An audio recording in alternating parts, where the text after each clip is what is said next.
कि एक अच्छे लड़के से शादी हो जो वेल सेटल्ड हो, संस्कार हो, फैमिली अच्छी हो, सास ससुर अच्छे हो। तो पता नहीं, शायद कहीं ना कहीं ड्रीम किया था, विजुलाइज किया था और हुआ भी वही। बहुत अच्छी जगह शादी हुई। हस्बैंड की अगर इनकम की बात करें तो 2.25 लाख उनकी इनकम थी और बहुत कुछ अच्छा चल रहा था, राइट। मतलब सब कुछ बहुत अच्छा, बहुत उस टाइम पे उन्होंने एक चीज देखी, मैं आप सबको बताना चाहती हूँ कि सब कुछ अच्छा था, सैलरी अच्छी थी, बिजनेस वो पार्ट टाइम में बिल्ड कर रहे थे, वो भी अच्छा था, लेकिन उसके साथ साथ उन्होंने नेटवर्किंग भी ज्वाइन किया। क्यों? क्योंकि गुलाब सर की एक लाइन है ना, वो बोलते हैं कि अगर आपकी इनकम में से आपको माइनस कर दिया जाए और कुछ बैलेंस बचे ना, तो यहां से उठ के चले जाना चाहिए, राइट। लेकिन उस इनकम में से उस कमाने वाले को माइनस कर दिया जाए और एक बड़ा सा जीरो आए, देन इस बिजनेस को आप अपने दिल से ऐसे करना ऐसे कि आज मेरा आखिरी दिन है, राइट। और उन्होंने भी वही किया। हम भी सब पुरानी कंपनी में थे, बहुत ही पैशनेटली पार्ट टाइम में बिजनेस को बिल्ड किया था, जॉब करते थे, शाम को मैं कुकिंग करके फिर मैं निकलती थी, डेली 1-2 प्लान होते थे। हमने सिल्वर वहां पे क्वालिफाई किया था, लेकिन शायद सद्बुद्धि बहुत जल्दी आ गई थी। विद इन 3-4 ईयर्स में हमको समझ में आ गया कि जितना तो आ नहीं रहा है उससे ज्यादा लगाना पड़ रहा है। तो हमने 2000 में वहां से क्विट किया, लेकिन उसके बाद में बहुत कुछ ढूंढ ही रहे थे क्योंकि सब तो अच्छा चल रहा था, लेकिन वो जो जीरो वाली बात ना दिमाग में बैठी हुई थी कहीं ना कहीं। और ऐसे ही हुआ, जब बोलते हैं जब कोई चीज आप चाहो तो उसको कायनात आपसे मिलाने में एक कर देती है। तो ऐसा ही हुआ। 2015 के एंड में करीब प्रेमराज जायसवाल जी हमारे जो क्रॉस लाइन थे वो हमारे पास आए वेस्टीज को लेके। तो दिमाग में एक चीज आई कि अगर ये वहां इतना अच्छा कर रहे थे तो वो यहाँ क्यों आए। तो मैंने उनको एक ही चीज कहा कि सर अगर आपने ज्वाइन कर लेना तो हमारा फॉर्म भर दीजिए आप, राइट। बट ये था कि बाबू बहुत छोटा था और मैंने अपने हस्बैंड को सपोर्ट नहीं किया, बट प्रोडक्ट्स को थोड़ा बहुत यूज कर रही थी। मीटिंग्स अगर कहीं पे होती थी, क्योंकि एक्सपीरियंस था, तो कहीं ब्यूटी सेशंस ले लिए, हेल्थ सेशंस ले लिए, सब कुछ ठीक चल रहा था। सही कहूं ना तो शांति थी, लेकिन मुझे नहीं पता था वो शांति थी जो किसी एक तूफान के आने के पहले होती है। 2016 एक नॉर्मल सा फीवर आया मेरे हस्बैंड को। हम वॉक करके ही गए नॉर्मली कि चलो ठीक है फीवर। उन्होंने कहा मैं कभी रेस्ट नहीं लेता हूँ, हॉस्पिटल में रहूंगा तो एक रेस्ट ले लूंगा 2-4 दिन का और आ जाएंगे। एक नॉर्मल फीवर, कुछ नहीं। He was so conscious about his health कि वो 6 महीने में टीटी का इंजेक्शन लेते थे कि कुछ हो नहीं, लेकिन एक फीवर ने 8 दिन के अंदर उन्हें हमसे लेके चला गया। सोचो वो शांति कितनी भयानक थी। लेकिन अब मैं आपको बताती हूँ था क्या, अब बता रही हूँ हुआ क्या। ये हुआ, हमने उनको खो दिया। 6 महीना आई वॉज कम्प्लीटली शॉक, क्योंकि लव मैरिज, ऊपर से फैमिली अच्छा जैसा ड्रीम किया था, लेकिन जिसपे सभी लोग डिपेंडेंट थे और वही इंसान चला जाए तो क्या होगा, राइट। हम बात करते हैं ना सक्सेसफुल पर्सनालिटी की कि हम फाइनेंशियली स्ट्रांग हो, हम मॉरली स्ट्रांग हो, हम टाइम वाइज स्ट्रांग हो, राइट। लेकिन ये सब कुछ एक पल के लिए क्रैश हो चुका था, सब कुछ, मतलब हाथों में कुछ नहीं बचा। 6 महीना ऐसा हुआ कि शुरू में 6 महीना भी नहीं, शुरू के 15 दिन करीबन लोग आते थे, बोलते थे कि टेंशन नहीं लो, बिकॉज आई वॉज शॉक, मैं बात नहीं कर सकती थी, मैं पूरी तरह से चुप हो चुकी थी। तो 15 दिन में वो लोग आते थे और बोलते थे कि हम आपके साथ हैं। पता है आप लोग को भी ये चीज बता दूं ना कि हम आपके साथ की मीनिंग आज समझ लेना क्या होता है। हम आपके साथ हैं सिर्फ बोलने के लिए, ना वो आपके साथ इमोशनली होते हैं, ना आपके साथ वो फाइनेंशियली होते हैं, ना ही वो आपके साथ मॉरली होते हैं, राइट। 6 महीना मतलब उसको समझ में नहीं आता। ये सब कुछ हुआ नवंबर 16, मार्च 17 तक का पूरी तरह से वो शॉक कि जिंदगी में करना क्या है। बड़ी एक था कि एजुकेशनल बैकग्राउंड था, जॉब प्रोफाइल भी अच्छा था। पहला तो लोगों ने मुझे कहा कि काम करो श्री, तुम जॉब ज्वाइन कर लो। हस्बैंड के ऑफिस से भी मुझे अपॉर्चुनिटी आई तो उन्होंने कहा तुम भी कर लो। पर एक चीज समझ में आई, जब 2.25 लाख की इनकम किसी के जाने के बाद 0 हो सकती है तो क्या मेरी नहीं होगी कभी, राइट। तो फिर मैंने फाइनली डिसाइड किया क्या करना चाहिए। तो मैंने वैसे ही तो अपने एप्लीकेशन को उठाया, मैंने कहा लेट्स सी पिछले 6 महीने में क्या हुआ। 6 महीने में मैंने अपना जब बोनस चेक किया, बिलीव नहीं करोगे पैसे तब भी आ रहे थे। क्लैप चाहिए इसके लिए। भले थोड़े आ रहे थे लेकिन आ तो रहे थे। कहां मिलता है, कौन से जॉब में मिलता है 6 महीने की छुट्टी मार लो कितने रुपए आएंगे।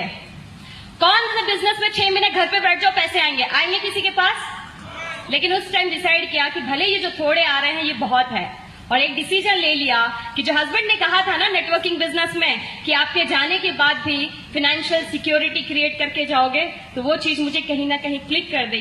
लेकिन इस टाइम पे जब आती है बात कि करना कैसे है, कैसे होगा आगे, राइट, एक कंफ्यूजन चल रहा था क्योंकि सभी तो मुझे जॉब अपॉर्चुनिटी की बात कर रहे थे, राइट, तो मुझे पता था कि कोई मुझे सपोर्ट नहीं करेगा, लेकिन मुझे कोई तो एक इंसान चाहिए जो मुझे सही तरीके से गाइड करे।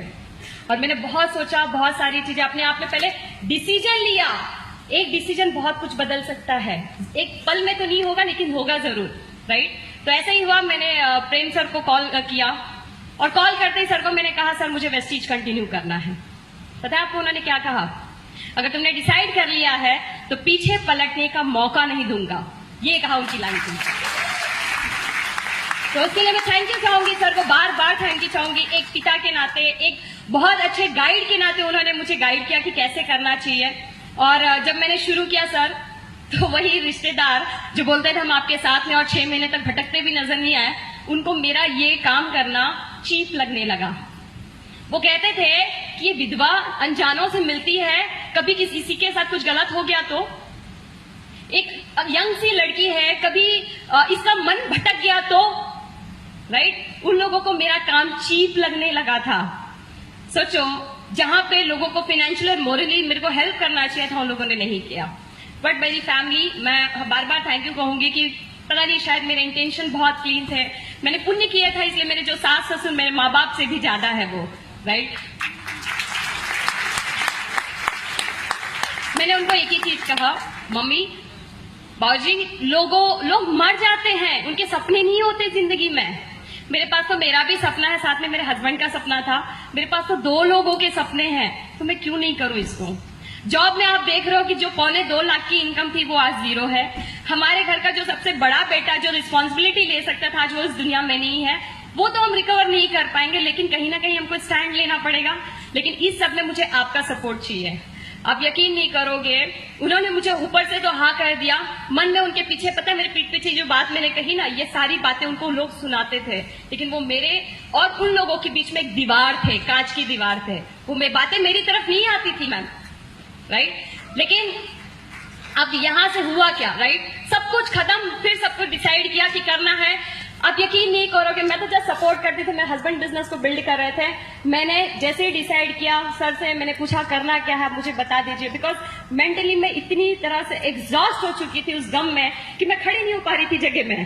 तो सर ने कहा कि सबसे पहले अपनी हेल्थ पे आप फोकस करो, फिर हम एक काम करते हैं, हम मिलते हैं, हम फिर बातें करते हैं। तो सबसे पहले मैंने काम किया, मैंने अपनी टीम को समेटी जो पूरी तरह से गिर चुकी थी, लेकिन फिर भी कहीं ना कहीं उनको ऐसा लगता था कि पता नहीं हमने जो सपने देखे थे वो कौन पूरा करेगा। हम मैंने बोलते ना, जब कोई लोग चाहते हैं कि हमारे सपने पूरे हो और वो पूरा करने वाला ही कहीं चला जाता है, तो वो भगवान किसी ना किसी को भेजता है। तो शायद बीइंग अ लेडी, मैं जो उनको सपोर्ट करती थी, उन्होंने मुझको खड़ा करने की कोशिश की थी और मैंने वही किया। मैं यहाँ पे जितनी भी लेडीज हैं जो आज के टाइम पे अपने हस्बैंड को जस्ट बोलती कि आप जाओ, आपके लिए मैंने खाना बना दिया, ये सारी चीजें, मैं बोलती हूँ अपने आप को कुछ ही टाइम में, भले 1-2 घंटे मिले, लेकिन प्रिपेयर योरसेल्फ, बैकअप बनो अपने हस्बैंड की। आप प्रेडिक्ट नहीं कर सकते हो आपका नेक्स्ट मिनट क्या हो सकता है, राइट। सो बैकअप बनो आप। वो अगर प्लान ए है तो आप प्लान बी बनिए, राइट। तो मैंने अपनी टीम को समेटी, मैंने पीवी बीवी सीखा कि क्या है, राइट। मैंने सारे प्रोडक्ट इन्फॉर्मेशन को सीखा कि क्या है, सारी चीजें मैंने करी और करना शुरू किया। जो मेरी टीम डायरेक्टर भी क्वालिफाई नहीं हो पा रही थी, मैंने डायरेक्टर को मेंटेन किया। हम गोल्ड थे तब, हमने डायरेक्टर को मैंने मेंटेन किया, मैंने सिल्वर को मेंटेन किया, मैंने गोल्ड को मेंटेन किया। उसी के कुछ ही महीने के बाद मैंने स्टार ब्रेक किया, मैंने डायमंड भी ब्रेक किया, राइट। और सबसे अच्छी चीज क्या थी पता है, इन सभी चीजों में मैंने कहा कि जो लोग समझ में आ गया था कि जिसका पैसा उसकी लाठी होती है, राइट। तो ये चीज समझ में, मैंने कहा अब तो कुछ करना पड़ेगा। बार बार भरील सर या बहुत सारे लीडर्स जो बोलते ना, या अनुराग सर की मुझे बात है, अनुराग अग्रवाल जो हमारी जो पुरानी कंपनी था, the biggest revenge in the world is massive success. और वही हुआ, मैंने स्कूटी ली, मैंने खुद की अपने नाम पे, मेरे खानदान में बहुत सारे लोगों के पास गाड़ियां हैं, मर्दों के पास, मैंने अपने नाम पे 2 2-व्हीलर ली इस इनकम से, राइट। भले छोटी गाड़ी तो क्या हुआ, लेकिन लोगों के मुंह पे एक तमाचा लगा कि एक लेडी ने अपने दम पे 2-व्हीलर लिया उसने। मेरे खानदान में बहुत सारे हाईली क्वालिफाइड लोग हैं, आउट ऑफ इंडिया जाते हैं लेकिन सिर्फ काम के लिए जाते हैं, राइट। मैंने इस बिजनेस से थाईलैंड फॉरेन टूर किया फ्री ऑफ कॉस्ट, वो भी घूमने गई थी, राइट। उसके अलावा एक हमने छोटा सा इन्वेस्टमेंट किया, नो डाउट हस्बैंड के कुछ पैसे मिले थे सेविंग्स के, और हमने थोड़ा सा और बड़ा घर लिया, और उस घर लेने में भी मैंने कंट्रीब्यूट किया उस इन्वेस्टमेंट में अपनी तरफ से, right.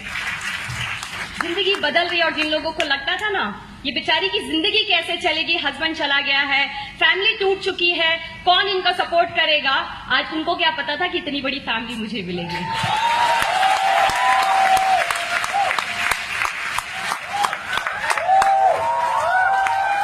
Proud of you Sridevi. एक बार जोरदार श्रीदेवी की हिम्मत के लिए, उसकी ताकत के लिए एक स्टैंडिंग ओवेशन हम जोरदार ताली बजाएंगे। और तुमने बेटा जो हिम्मत दिखाई, जो तुमने एक मिसाल कायम की, ये पूरी ग्रीन टीम परिवार तुम्हारे साथ है, तुम्हें अकेला महसूस करने की जरूरत नहीं है। Thank you so much. Thank you. Thank you. और थैंक यू प्रेमराज और प्रेमराज और इधर आओ तुम दोनों, रीता, प्रेमराज और रीता, हम तुम्हें बहुत धन्यवाद देते हैं कि तुमने ऐसे टाइम पर सपोर्ट किया श्रीदेवी का। Thank you, proud of you. ये है ग्रीन टीम के जाबाज ऐसे। Good, thank you so much. Sir एक लाइन कहना हाँ था। बोलो। एक मैसेज है, मैंने किसी वीडियो में पढ़ा था और सर ने मुझे फॉरवर्ड किया था कि जब आपका इंटेंशन चाहे जितना भी क्लीन क्यों ना हो, लोग आपका प्रेजेंटेशन देखते हैं। आपका इंटेंशन चाहे जितना क्लीन क्यों ना हो, लोग आपका प्रेजेंटेशन देखते हैं। आपका प्रेजेंटेशन चाहे जितना अच्छा क्यों ना हो, ऊपर वाला आपका इंटेंशन देखता है। तो अपने भाव को इतना क्लीन करो, प्रेजेंटेशन इतना स्ट्रांग करो कि अपने आप ऊपर वाला अपना इंटेंशन देख के आपको सारी चीजें दे देगा। थैंक